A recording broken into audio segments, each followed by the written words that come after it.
بسم اللہ الرحمن الرحیم۔ آج ہم آپ کے لیے لے کے آئے ہیں آسان گھریلو ٹپس پلاؤ بریانی کے لیے۔ جب پیاز کلچے فرائی کریں تو اس میں تھوڑی چینی چھڑک دیں، پیاز جلدی سنہری ہو جائیں گے۔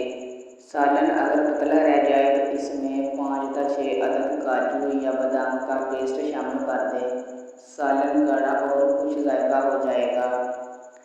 گروی سے فالتو پانی خشک کرنے کے لیے چائے کے 2 چمچ خسخاس توے پر ہلکا سا بھون لیں۔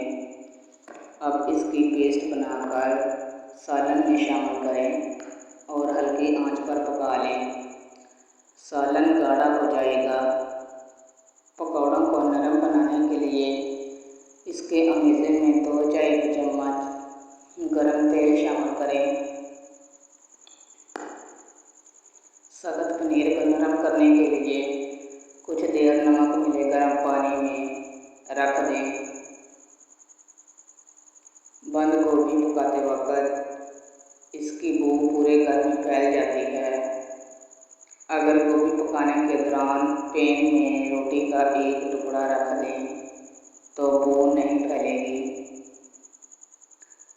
فریج میں رکھنے سے مکھن سخت ہو جاتا ہے۔ اگر اسے استعمال سے پہلے کش کر لیا جائے تو وہ گرم ٹوسٹ پر بآسانی لگنے کے علاوہ میدے کی ڈو میں بھی اچھی طرح گند جاتا ہے۔ ادرک کا چھلکا چمچ سے اتار کر دیکھیں، آپ چھری کا استعمال بھول جائیں گے۔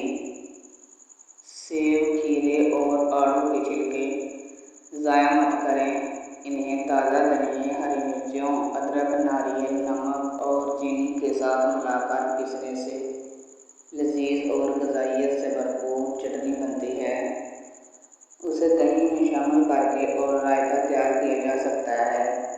کوئی بھی دال پکاتے وقت اس میں مسالے شامل کرنے سے پہلے اگر تھوڑی سی ہلدی اور گھی یا مکھن کا 1 چمچ ڈال کر کچھ دیر پکا لیا جائے تو بالکل منفرد اور ذائقہ دار دال بنتی ہے۔